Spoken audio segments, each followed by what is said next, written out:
Hello welcome दोस्तों, स्वागत करता हूँ फिर से आप सबको आपके अपने इस चैनल में। तो गाइस इस वीडियो के अंदर हम डिटेल्स में डिस्कस करेंगे बिटकॉइन के बारे में, साथ ही हम यहाँ पर डिटेल्स में बात करेंगे कुछ ऐसे ऑल्ट कॉइन्स के बारे में, और यहाँ पर डिटेल्स में डिस्कस करेंगे कि एक्जैक्टली बीटीसी एंड बाकी ऑल्ट्स के प्राइस के अंदर क्या मूवमेंट हमें देखने को मिल सकता है। और अब इस टाइम पे अगर आप किसी भी ऑल्ट के अंदर एंट्री लेने का सोच रहे हो तो क्या आप इस टाइम पे आप एंट्री ले सकते हो या नहीं, तो उसके ऊपर पूरा डिटेल्स में इस वीडियो के अंदर डिस्कस करने की कोशिश करेंगे एंड बात करेंगे कि नेक्स्ट हमें मार्केट के अंदर क्या मूवमेंट देखने को मिलेगा। तो ये सब चीज़ों को और पूरा डिटेल्स में अगर आपको जानना है तो फिर इस वीडियो को बिना स्किप के पूरा एंड तक जरूर से देख सकते हो। बाकी अगर आप पहली बार चैनल पे विजिट करो, आई होप सो कि आपने ऑलरेडी चैनल को सब्सक्राइब भी कर दिया होगा एंड टेलीग्राम चैनल को भी ज्वाइन करना चाह रहे हो तो लिंक मैंने डिस्क्रिप्शन में ऑलरेडी डाल दिया, वहां से जाकर आप जरूर से ज्वाइन भी कर सकते हो। ठीक है, तो इस टाइम पे हमें बीटीसी देखने को मिल रहा है 29,711 के आसपास। तो क्या यहाँ से हमें बीटीसी के प्राइस के अंदर और भी थोड़ा मूवमेंट देखने को मिल सकता है, यानी तो मेरे हिसाब से राइट नाउ बीटीसी अब इस टाइम पे हमें जो है समवेयर अराउंड इसी जोन के आसपास, जो कि है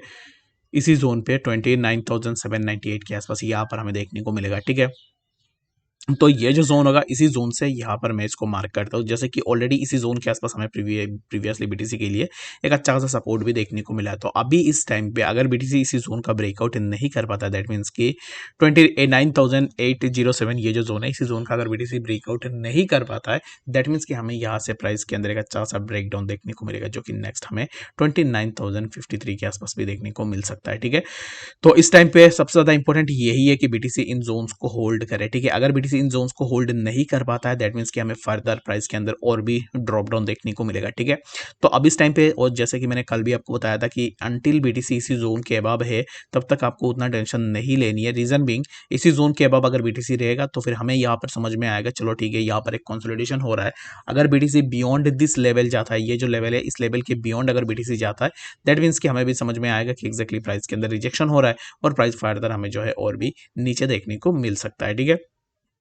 तो इस टाइम पे फॉर नाउ मेरे हिसाब से अगर आपने ऑलरेडी एंट्री ले ली है या फिर अब इस टाइम पे आप एंट्री लेने का सोच रहे हो बीटीसी के अंदर, तो मेरे हिसाब से अब इस टाइम पे इसी जोन के ब्रेकआउट होने के बाद ही आप अपना एंट्री के लिए सोच सकते हो। ठीक है, तो ये जो जोन है इस जोन का ब्रेकआउट कब होगा 29,870, तो इसी जोन का ब्रेकआउट तब होगा अगर बीटीसी इसी जोन के आसपास आने के बाद यहाँ से ब्रेकआउट लेके कुछ टाइम के लिए इसी जोन पे कंसोलिडेट होता है, दैट मीन्स कि यहाँ से हमें ब्रेकआउट देखने को, लेकिन आफ्टर दैट ब्रेकआउट हमें यहाँ से प्राइस के अंदर थोड़ा मूवमेंट जरूर से देखने को मिल सकता है, जो कि हमें 30,269 के आसपास भी देखने को मिलेगा। आई होप सो कि आपको यहाँ पर बीटीसी के बारे में समझ में आ गया होगा कि एक्जैक्टली बीटीसी में हमें क्या मूवमेंट देखने को मिल सकता है। बाकी यहाँ पर उतना डिटेल्स में मैं नहीं जा रहा हूँ, रीजन बिंग ऑलरेडी हमने यहाँ पर डिस्कस भी करके रखा हुआ है कि एक्जैक्टली बीटीसी में हमें क्या मूवमेंट देखने को मिल सकता है। बट यहाँ पर it doesn't make any sense कि अब इस टाइम पे सेम चीज के ऊपर मैं बार बार यहाँ पर आप लोगों से डिस्कस करूँ, तो जस्ट आपको अब इस टाइम के लिए फॉर नाउ इसी जोन को देखना है। ठीक है, तो बाकी यहाँ से अगर प्राइस कंसोलिडेट होकर नीचे की तरफ भी आता है तो दैट मीन्स कि हमें जो है नेक्स्ट प्राइस के अंदर और भी थोड़ा ड्रॉप डाउन देखने को मिलेगा। बट फॉर नाउ मेरे हिसाब से अब इस टाइम पे आपको थोड़ा वेट एंड वॉच करनी है एंड यहाँ पर इसी जोन को जरूर से देखना है। ठीक है, तो ये जो जोन है इसी जोन से अगर प्राइस यहाँ पर रिजेक्शन लेता है, दैट मीन्स कि हमें यहाँ से प्राइस इसी जोन के आसपास देखने को मिलेगा, जो कि है 29,719 के आसपास। ठीक है, तो चलिए फिर हम बात करते हैं सबसे पहले इथेरियम के बारे में कि एक्जैक्टली इथेरियम की भी अगर आप प्राइस को देखोगे तो इथेरियम के प्राइस में भी हमें थोड़ा बहुत ड्रॉप डाउन देखने को मिल रहा है। अभी इस टाइम पे इथेरियम के प्राइस कंसोलिडेट कर रहा है समवेयर अराउंड 2103 के आसपास। ठीक है, तो इथेरियम में ना ऑलरेडी मैं ये जो जितने भी चीज़ें लगा हुआ है सब चीज़ों को मैं यहाँ पर रिमूव करता हूँ और उसके बाद हम बात करते हैं फ्रेशली कि इथेरियम के प्राइस के अंदर क्या मूवमेंट होगा। इथेरियम अभी इस टाइम पे चल रहा है 2103 के आसपास, यानी कि 2100 आप पकड़ लो, और यहाँ पर इथेरियम के लिए इसी जोन पे हमें मल्टीपल टाइम्स रेजिस्टेंसेस देखने को मिले हैं। जब भी इथेरियम ऊपर आया तब हमें इथेरियम के प्राइस के लिए इन जोन्स के आसपास रेजिस्टेंसेस देखने को मिले हैं, जो कि सबसे पहले तो हमें रेजिस्टेंस यहाँ पर इसी जोन पे देखने को मिले। ये जो वीक है ना, यहाँ पर अगर मैं मार्क करता हूँ तो इसी वीक पे हमें एक बार रेजिस्टेंस देखने को मिला, after taking resistance from that zone यहाँ से प्राइस नीचे आया। उसके बाद हमें यहाँ से इसी जोन पे भी एक बार रेजिस्टेंस देखने को मिला, after taking resistance from that zone price यहाँ से नीचे आ रहा। अब इस टाइम पे अगर प्राइस यहाँ से इसी जोन से इसी जोन के आसपास फिर से आता है, दैट मीन्स कि हमें यहाँ से प्राइस के अंदर कुछ इस तरीके का ड्रॉप डाउन होगा, जो कि हमें 2041 ये जो जोन है इसी जोन के आसपास हमें देखने को मिलेगा। अगर आप यहाँ पर इथेरियम में एंट्री लेने का सोच रहे हो ना, तो मेरे हिसाब से इथेरियम के लिए आप यहाँ पर सबसे पहले तो ऐसे एक रेक्टेंगुलर बॉक्स को ले लो। ठीक है, तो ये जो बॉक्स है ना, इस बॉक्स को मैंने जैसे कि मार्क किया है, तो यहाँ पर इसी बॉक्स के मार्क में ना अगर आप देखो तो प्राइस यहाँ पर एक की जोन के बीच में ही सर्कुलेट हो रहा है। ठीक है, जैसे कि आप इसको बोल सकते हो कि एक यहाँ पर साइडवेज कंडीशन के अंदर मूवमेंट हो रहा है। तो इथेरियम में ना हमें प्रॉपर मूवमेंट अप ट्रेंड या फिर डाउन ट्रेंड हमें दोनों डिसाइड करने के लिए सबसे पहले तो हमें ये देखना पड़ेगा कि इथेरियम अगर नीचे की तरफ ब्रेक डाउन लेता है, दैट मीन्स कि ये जो जोन है इसी जोन से बियॉन्ड दिस जोन अगर इथेरियम ब्रेक डाउन लेता है तो हमें प्राइस जो है समवेयर अराउंड 1928 के आसपास देखने को मिलेगा। ठीक है, तो ये हमारे लिए एक जोन रहेगा इथेरियम के प्राइस के लिए। अगर Ethereum above this zone breakout लेता है, दैट मीन्स कि अगर यहाँ पर अब दिस जोन इथेरियम ब्रेकआउट लेता है तो हमें यहाँ से जो है